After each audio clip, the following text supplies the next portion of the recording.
Inna syahwata tusirul muluka abidan wa inna sabra yusirul abida mulukan. Ini makalah ke-16. Sesungguhnya syahwat itu bisa merubah raja-raja menjadi budak, dan sebaliknya kesabaran itu bisa merubah budak-budak menjadi raja. Di sini dikatakan inna syahwata tusirul muluka abidan, sesungguhnya syahwat itu menjadikan raja-raja sebagai budak. Wa inna sabra yusirul abida mulukan, sebaliknya kesabaran bisa menciptakan budak sekalipun sebagai raja. Nah, kita bisa mengambil hikmahnya dari kisah Nabi Yusuf alaihi salam, yang mulanya beliau dibuang ke dalam sumur. Lalu ketika musafir dan pedagang sedang menimba air, ternyata di tempat tampungan timba ada anak kecil yang dibuang, di mana Yusuf kecil dibuang oleh kakak-kakaknya, dikirain sudah mati, ternyata masih hidup di dalam sumur. Lantas kemudian dia dibawa, lalu kemudian menjadi budak. Karena tidak dipastikan tentang ini orang merdeka atau bukan, ini anak siapa, maka Nabi Yusuf kemudian menjadi budak. Tapi sebudak-budaknya Nabi Yusuf ternyata tumbuh besar ganteng. Nabi Yusuf itu diberi separuh ketampanan dari semua ketampanan yang ada di muka bumi ini. Wih, ganteng banget. Saking gantengnya sampai teng, gantengnya itu. Ganteng banget. Sampai wanita-wanita pada saat itu, nggak tua, nggak muda, baik yang masih cantik maupun yang sudah nenek-nenek, begitu melihat Nabi Yusuf itu tersepona ya.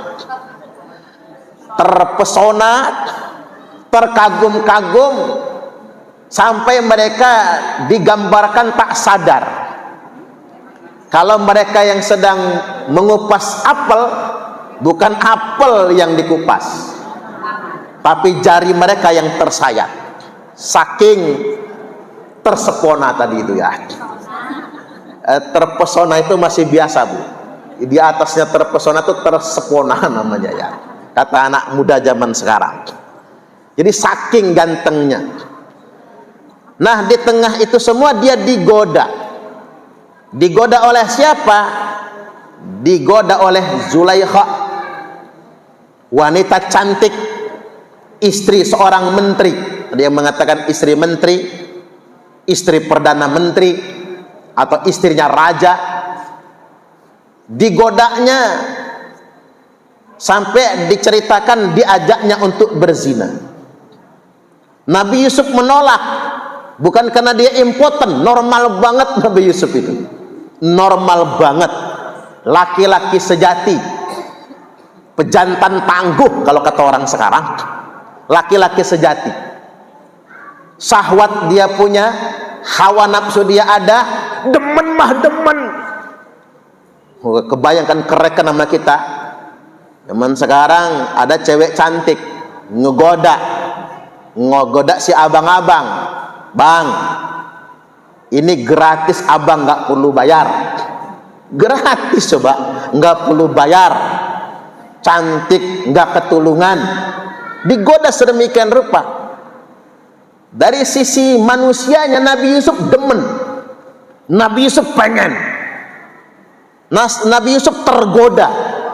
Kata bapak-bapak di tongkrongan, kucing ditawarin ikan asin, ya demen lah. Cuman kucing goblok tuh dikasih ikan asin gak mau makan, kan begitu. Tetapi Nabi Yusuf bukan kucing ternyata. Nabi Yusuf adalah orang yang sangat sabar sekali. Maka kemudian kesabaran Nabi Yusuf ini sampai disebutkan dalam Al-Quran, wa ma ubarri'u nafsi innan nafsa la'ammaratum bisu'. Aku akan mengekang diriku, aku akan lawan syahwat hawa nafsu, aku tidak akan pernah membebaskan diriku, karena sesungguhnya dorongan dari dalam untuk berbuat kejahatan. Innan nafsa la'ammaratum bisu'. Nafsu itu selalu mendorong, mendobrak untuk berbuat kejahatan. Maka gara-gara Nabi Yusuf mampu mengendalikan hawa nafsu, sabar betul walaupun kepengen. Ibarat kata sudah di bibir tebing, tinggal loncat, tinggal jebur dalam kolam. Enggak perlu khawatir karena enggak ada yang melihat, hanya Allah yang melihat. Itu yang disebut dengan muraqabah. Dia yakin Allah melihat, maka dia bersabar untuk tidak melakukan maksiat. Akhirnya kesabaran Nabi Yusuf mengangkatnya menjadi raja. Makanya kesabaran Nabi Yusuf ini sampai-sampai diabadikan dalam Kidung Wahyu Kolosebo. Rumeksa ingsun nafsu nistongoyo woro kelawan mekak hawa kang dur angkoro. Ya kayak di YouTube itu ya. Makanya innan nafsa tusirul muluka abidan. Syahwat hawa nafsu itu menjadikan raja sebagai budak. Betapa banyak raja-raja hancur, raja-raja jatuh kepada kehinaan hanya gara-gara memperturutkan hawa nafsu. Sebaliknya, wa inna sabra yusirul abida mulukan. Orang-orang yang sabar, sesungguhnya kesabaran menjadikan budak sebagai raja. Mudah-mudahan dengan kita sabar mengendalikan hawa nafsu, Allah angkat derajat kita semua. Itu maksudnya. Allahumma amin, amin ya rabbal alamin. Nah, dari keterangan ini kita bisa mengambil penyederhanaan. Ternyata naiknya makom manusia itu karena ketakwaan.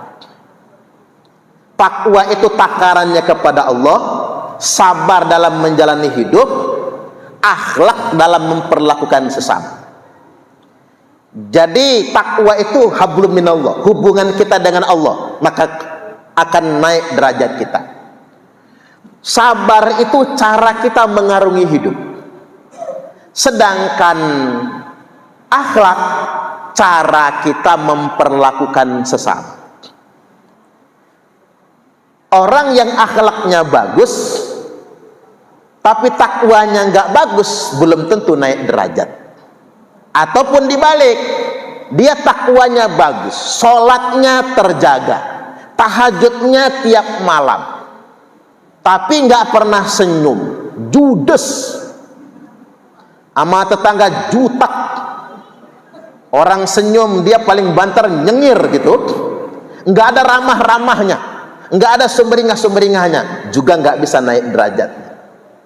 Derajat kita bisa mulia dimulai dari ketakwaan kepada Allah, kesabaran dalam menjalankannya, dan akhlak kita kepada sesama. Itu penting. Maka takaran orang mulia itu dari mulai takwa, sabar, sampai ke akhlak, cara memperlakukan sesama. Karena ada orang yang kayaknya, hanya kayaknya ya, kayaknya rajin ibadah, tapi pada kenyataannya dia ketus dengan sesama. Bu, kalau sudah rajin pengajian gak boleh ketus lagi ya. Judes itu dimaklum bu, judes mah wajar, karakter bawaan dari sononya. Judes mah wajar, tapi jangan jahat, jangan jahat. Kalau tahu salah minta maaf aja nggak apa-apa. Karena memang kadang-kadang orang judes itu bermanfaat. karena dia terus terang daripada yang mendem jeruk, Bu. ngempet gitu kan, nggak ketahuan dia seneng apa enggak gitu. Jadi manusia itu ada kelebihan dan kekurangan masing-masing. Asal jangan jadi orang jahat, kita tetap berbuat baik, berakhlak kepada sesama. Nah, jangan pernah menggantungkan atau mengkatrol kemuliaan, mengabaikan hal-hal tadi itu. Saya ambil contoh, ada orang yang mencari kemuliaan dengan kedudukan, dengan jabatan.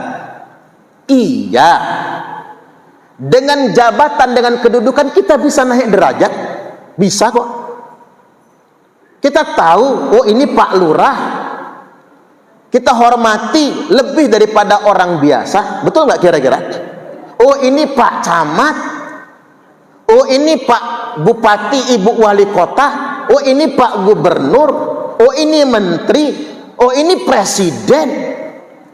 Lah saya ceramah saja, saya kalau mulai penghormatan yang terhormat, siapa pemimpin tertinggi di situ? Umpama yang terhormat Bapak Gubernur Lampung, karena dia yang tertinggi. Yang berikutnya, Bur, yang saya hormati Bapak ini, yang saya takzimi Pak Kiai ini. Mengapa saya sebut yang terhormat untuk Pak Gubernur? Karena dia pantas dihormati dengan jabatannya. Mengapa pantas dihormati? Karena Al-Quran yang perintahkan, ati'ullaha wa ati'ur rasulah wa ulil amri minkum. Taatilah Allah, taatilah Rasulullah, dan pemerintah yang ada di antara kalian. Maka menghormati pemerintah itu wajib. Menghina pemerintah itu haram. Man ahana sultana ahanahullah.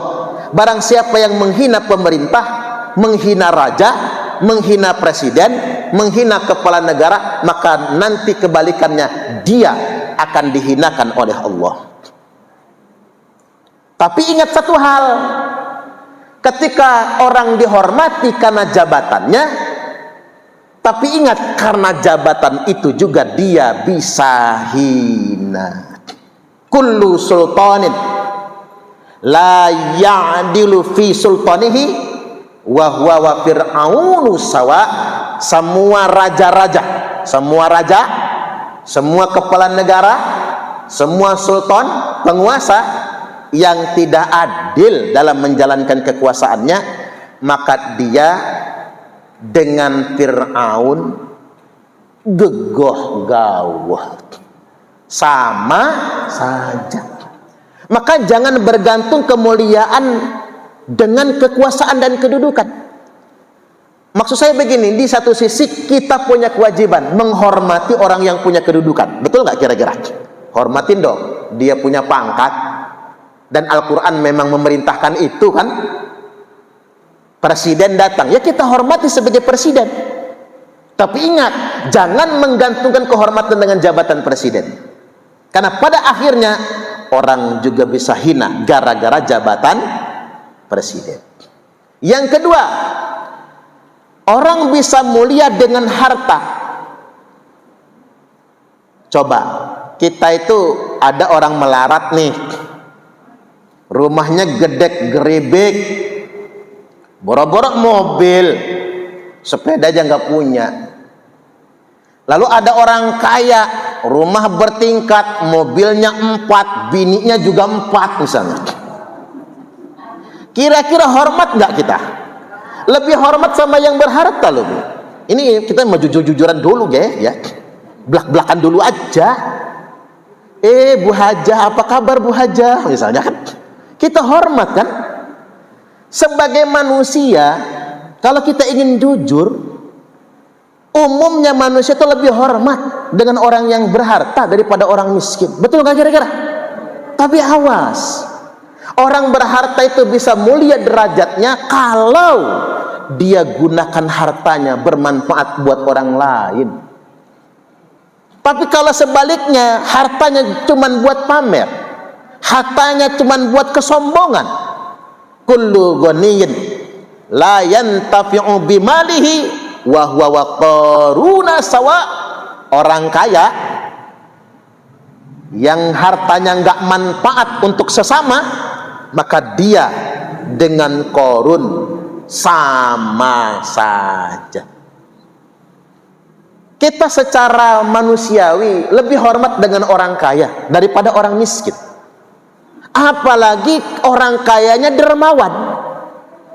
Karena orang kaya yang dermawan, orang rajin sedekah, rajin infak, rajin nolong orang lemah, itu masuk surganya duluan. Kan pernah disampaikan hadis 4 golongan yang masuk surga duluan. Para ulama, orang kaya dermawan, orang yang mati di medan tempur, para syuhada, kemudian haji mabrur. Apa kata para ulama? Ya Allah, yang pantas masuk surga duluan bukan ulama, bukan haji mabrur, bukan yang mati syahid di medan perang, tapi yang pantas masuk surga duluan orang kaya yang dermawan. Karena gara-gara kedermawanannya enggak ada masjid yang terbengkalai, pesantren bisa diselenggarakan, betul nggak kira-kira? Fakir miskin bisa disantuni, anak yatim nggak ada yang terlantar. Itu kerjaan siapa? Orang kaya dermawan. Tapi kalau orang kaya takabur, maka dia akan mendapatkan kehinaan. Kemudian yang berikutnya, orang bisa mulia karena ilmunya. Apa hukumnya memuliakan orang berilmu? Wajib. Al ulama warasatul anbiya. Ulama adalah pewaris para nabi. Coba kita manggil orang tuan guru. Kalau di Aceh tangku misalnya kan. Kalau saya ke Padang itu, orang-orang Minang itu manggil tuh guru. Guru silakan ngimamin sholat. Ternyata panggilan guru bagi orang Minang tuh hormat sekali itu. Apalagi cara dulu di Sumatera Selatan, kalau gurunya itu sudah maha guru, manggilnya guru agung, dipanggilnya sedemikian rupa. Kemudian belakangan ada panggilan ustadz, ada panggilan kiai misalnya kan, ada panggilan muallim. Orang Sunda itu muallim, ajengan manggilnya kan begitu. Nah, memuliakan orang-orang yang berilmu itu hukumnya wajib. Karena memang Al-Quran dan Sunnah yang memerintahkan kita memuliakan orang yang berilmu. Tapi sadarilah, orang berilmu bisa mulia karena ilmunya, kalau ilmunya bermanfaat. Tapi sebaliknya, orang berilmu bisa hina gara-gara ilmunya, kalau ilmunya hanya untuk kesombongan, gawenya berdebat sana sini, atau ilmunya buat ngibulin orang. Kan banyak sekarang ini orang pinter tapi minterin, betul nggak? Orang pinter malah ngakalin gitu, pinter malah keblinger gitu, banyak kan? Betul, orang berilmu bisa mulia karena ilmunya kalau bermanfaat, tapi orang berilmu bisa hina karena ilmunya kalau ilmunya nggak manfaat, malah nipu orang, mana ilmunya untuk kesombongan. Kemudian yang berikutnya, orang itu bisa mulia karena nasabnya. Coba Megawati Soekarno Putri. Lah mengapa Ibu Megawati itu bisa lebih dihormati daripada orang lainnya? Karena nasabnya, anaknya Soekarno, Mbak Tutut, Mbak Titik, kan gitu kan? Mengapa kita hormat sama beliau-beliau itu? Karena anaknya Soeharto, ada nasab di sana. Kemudian yang berikutnya AHY, Agus Harimurti Yudhoyono, karena ada PSBY, ada Yeni Wahid. Ngapa Yeni Wahid jadi tokoh nasional? Karena ada bapaknya Gus Dur, Kiai Haji Abdurrahman Wahid. Ada Gibran Raka Buming Raka. Ngapa Gibran bisa jadi wakil presiden? Ngapa coba? Karena bapaknya presiden. Ya, anak-anak presiden itu kebetulan bapaknya presiden, makanya mereka bisa mendapatkan kemuliaan dengan nasab gitu loh. Bapaknya kiai, anaknya Gus, kan begitu. Walaupun Gus ini nakal, dia bisa kecipratan kemuliaan karena faktor orang tua. Tapi ingat, itu pun bisa menyebabkan kehinaan. Kalau orang mencari kemuliaan, mengkatrol kemuliaan dengan nasab, mentang-mentang anak presiden, mentang-mentang anak gubernur, ya, mentang-mentang anak kiai, mentang-mentang anak tokoh besar, kalau itu digunakan buat mentang-mentang, dari situlah dia akan mendapatkan kehinaan, tidak akan mendapatkan kemuliaan. Nah, ini pelajaran buat kita. Makanya Rasulullah sallallahu alaihi wasallam bersabda, wa man batta'a bihi amaluhu lam yusri' bihi nasabuh. Orang yang lamban amalnya, lamban ibadahnya, lamban amal solehnya, lamban ketakwaannya, malas-malesan, lam yusri' bihi nasabuh. Nasab sehebat apapun tak bisa menolongnya. Nah, makanya jangan bergantung pada nasib katrolan. Kalau pepatah orang Arab begini bunyinya, laisal fata mayyaqulu kana abik. Pemuda yang hebat itu bukan yang berkata, nih bapak gue nih, gue anaknya itu Nuh misalnya. Bukan yang begitu. Walakinnal fata mayyaqulu ha anada. Tapi pemuda yang sebenarnya itu yang berkata, ini karya saya. Itu pepatah Arab sedemikian rupa. Nah, orang bisa jadi zaman sekarang ini sedang ada fenomena gus-gusan, kan begitu ya, habib-habiban misalnya kan, yang orang berharap dengan merasa keturunan dari nasab yang mulia itu, dia berharap dia bisa mengkatrol kemuliaannya, tapi ujung-ujungnya berubah menjadi feodal, merendahkan orang lain. Makanya al-kibru batarul haqqi wa ghamtun nas. Kesombongan itu kata Nabi adalah merendahkan, menolak kebenaran yang datang dari orang lain, wa ghamtun nas, dan merendahkan sesama umat manusia. Mentang-mentang dia keturunan orang-orang biasa, ah siapa itu Parman, ah siapa itu Imaduddin misalnya, mentang-mentang dia keturunan orang biasa yang gak direken nasabnya, barangkali kita rendahkan dia, kita tolak kebenaran darinya. Itulah kesombongan kata Nabi. Makanya dalam peristiwa Futuh Mekah Nabi bersabda, innallaha qad adhaba ankum ubiyatal jahiliyah wa ta'adumaha bi abaiha. Mulai hari ini kata Nabi, sesungguhnya Allah sudah mencabut dari kalian semua, sudah menghapuskan kesombongan jahiliyah. Apa itu kesombongan jahiliyah? Membangga-banggakan bapak moyang, membangga-banggakan nasab. Itu sudah budaya jahiliyah. Kadang-kadang kalau dihadapkan dengan nasab itu ada dua model, nasab dekat, nasab jauh.